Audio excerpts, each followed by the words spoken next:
Film शुरू होती है और हमें दिखाया जाता है एक पुराने कबीले को जो जंगल में सूअर का शिकार कर रहा होता है।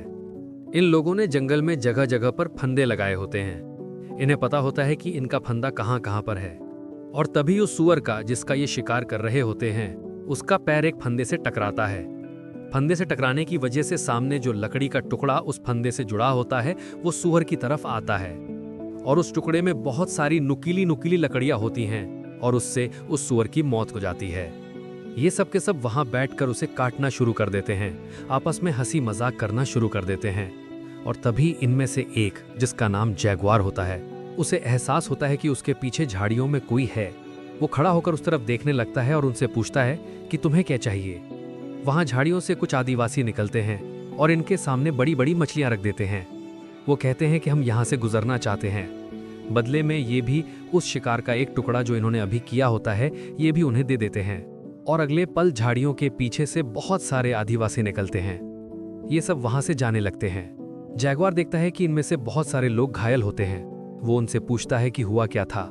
उन्हीं आदिवासियों में से एक आदिवासी बोलता है कि हमारा कबीला तबाह हो गया और अब हम एक नई शुरुआत के लिए जा रहे हैं। जैगुआर उनसे पूछना चाहता है कि क्या हुआ था। वो उनके पीछे जाने लगता है, पर उसके पिता जो इनके कबीले के सरदार भी होते हैं वो जैगुआर को उनके पीछे जाने से रोक देते हैं। लेकिन जैगुआर कहीं ना कहीं अंदर से परेशान है। वो जानता है कुछ न कुछ गलत हुआ है। अब ये सब के सब वापस अपने कबीले में आ जाते हैं। इनके कबीले का माहौल भी बहुत अच्छा होता है। सब वहां पर भी हंसी मजाक करते हैं। दिन जगुआर जब अपने परिवार के साथ सो रहा होता है तभी वो कुत्ते के भौंकने की आवाज से उठ जाता है। उसे एहसास होता है कि बाहर कुछ हलचल चल रही है। वैसे भी उसने उस कबीले की हालत देखी थी, उससे वो घबराया हुआ होता है।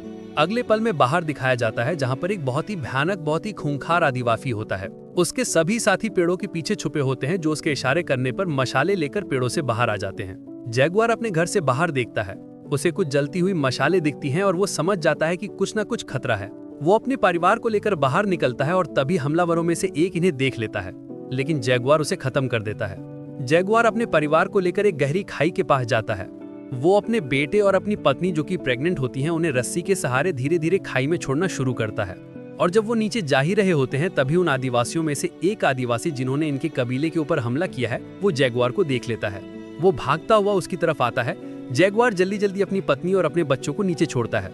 वो गिर भी जाते हैं और अब वो आदिवासी इन तक पहुंच जाता है, पर जैगुआर उसे पैर से गिरा देता है और इससे पहले कि वो कुएं के अंदर गिरता जैगुआर उसका पैर पकड़ लेता है।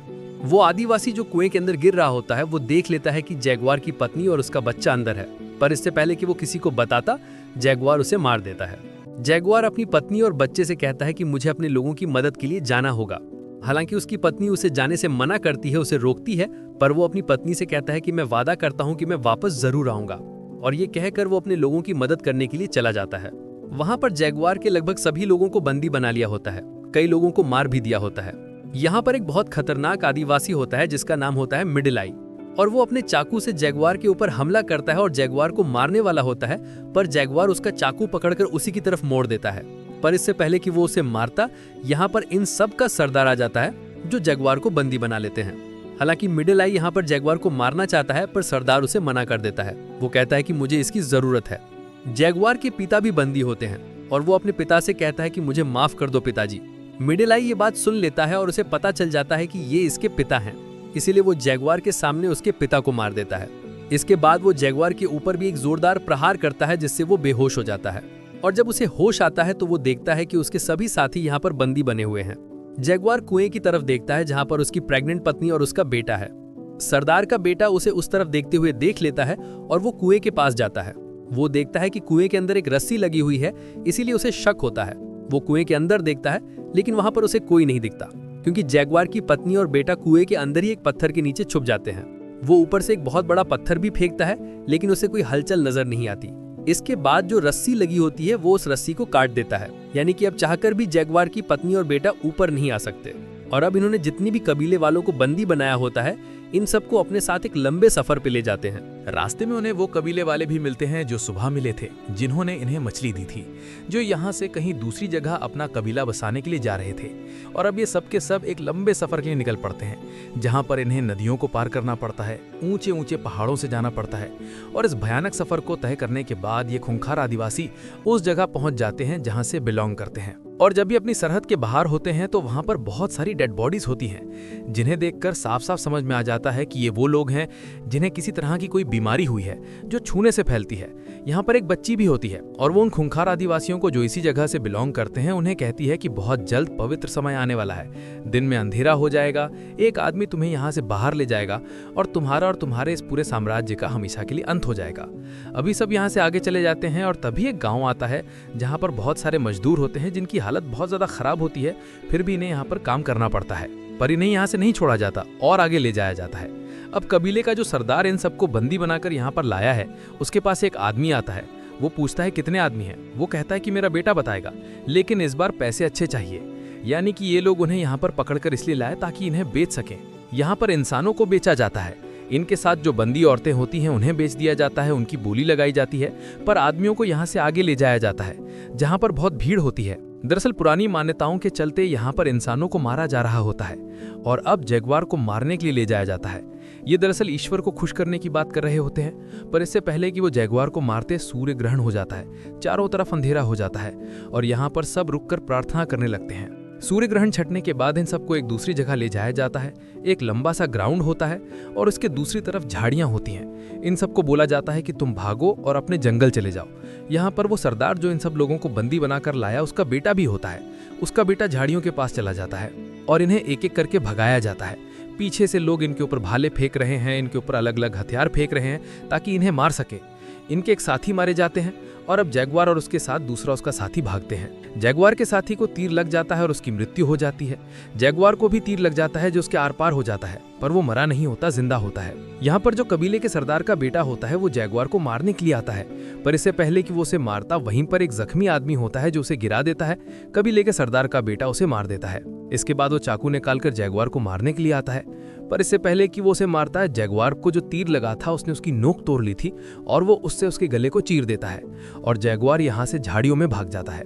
वो घायल भी होता है और भागते भागते हुए गिरे हुए पेड़ पर जो ऊपर जा रहा होता है वहां पर चढ़ जाता है। वहां कबीले के सरदार का बेटा मर चुका होता है, जिससे वो पूरी तरह से बौखला जाता है और वो अब किसी भी तरह से जगुआर को खत्म करना चाहता है। इसीलिए अपने साथियों के साथ जगुआर का पीछा करना शुरू करता है। ये सब के सब उस पेड़ के नीचे से गुजरते हैं जिसके ऊपर जगुआर है, लेकिन ये उसे नहीं देख पाते। और कुछ दूर जाने के बाद कबीले का सरदार अपने एक आदमी के कंधे पर देखता है कि खून होता है जो कि उसका नहीं होता।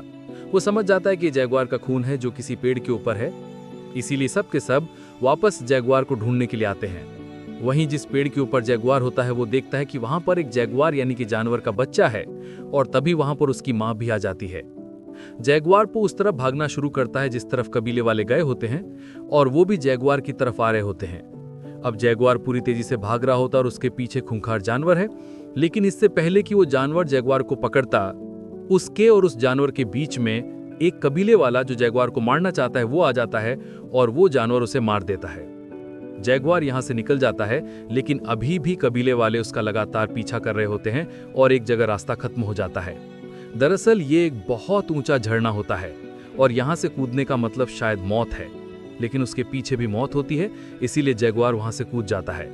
उसकी किस्मत अच्छी होती है, वो बच जाता है और किनारे तक पहुंच जाता है।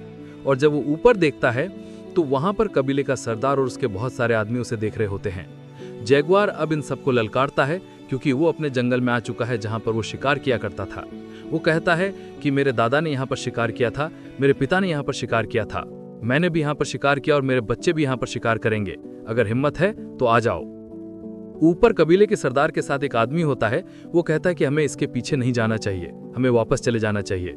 दरअसल उसे उस बच्चे की भविष्यवाणी भी याद आती है जिसने कहा था कि तुम सबका अंत होगा, एक आदमी आएगा जो तुम्हें यहाँ से बाहर जंगल में। सरदार उसे चाकू मार देता है, यानी कि वो अपने आदमी को मार देता है और इसके बाद एक एक करके खूंखार आदिवासी ऊपर से कूदते हैं। इसमें इनके एक आदमी की मृत्यु भी हो जाती है, पर बाकी बचकर किनारे पर आ जाते हैं। जगुआर वो आगे भाग रहा होता है और वो एक दलदल में गिर जाता है। वो किसी तरह से उस दलदल से निकलता है, उसके पूरे शरीर पर कीचड़ लगा होता है और तभी उसका दिमाग पूरी तरह से सुन्न हो जाता है।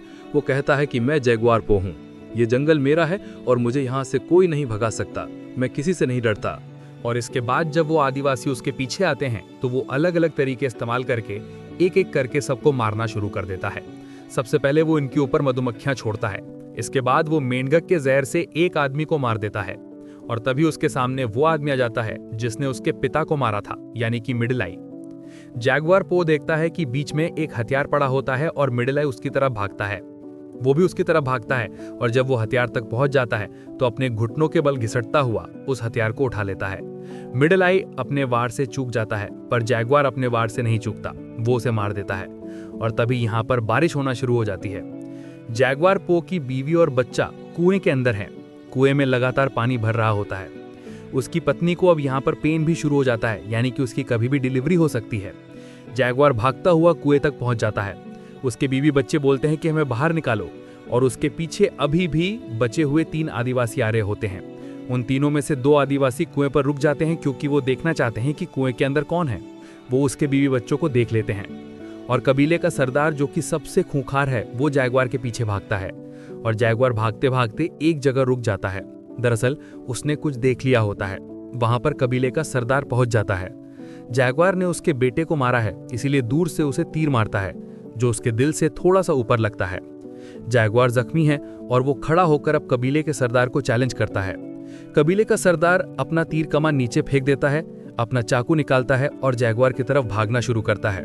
और तभी उसका पैर किसी चीज से टकराता है। दरअसल यहाँ पर फंदा होता है, वो फंदा जो जैगुआर और उसके कबीले वाले जानवरों को मारने के लिए लगाते थे। जिस तरह से इस कहानी की शुरुआत में उन्होंने एक सुअर को मारा था, और जैसे ही उसका पैर उस फंदे से टकराता है, सामने से एक बहुत बड़ी लकड़ी, जिसमें बहुत नुकीली नुकीली लकड़ियां होती हैं, उससे टकराती है और वो सारी लकड़ियां उसके शरीर के आर पार हो जाती हैं और इस तरह से उसका अंत हो जाता है।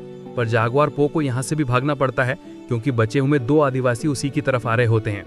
वहीं कुएं के अंदर दिखाया जाता है कि लगातार पानी भर रहा होता है और उसी पानी में जैगुआर की पत्नी एक बच्चे को जन्म दे देती है। जैगुआर भागते भागते समंदर के किनारे रुक जाता है और हैरानी से समंदर की तरफ देखने लगता है। अब वो 2 आदिवासी जो जैगुआर को मारना चाहते हैं वो भी यहाँ पर पहुंच जाते हैं, पर वो उसे नहीं मारते। वो भी समंदर की तरफ देखने लगते हैं। समंदर में हमें बहुत बड़े बड़े जहाज दिखाए जाते हैं जो यहाँ पर लंगर डाल रहे होते हैं और छोटी छोटी कश्तियों से लोग इसी टापू की तरफ आ रहे होते हैं। अब जैगुआर को मौका मिल जाता है। वो भागते हुए कुएं के पास जाता है और अपने पूरे परिवार को बचा लेता है। अंत में हमें दिखाया जाता है कि जैगुआर अपने परिवार के साथ जंगल में होता है।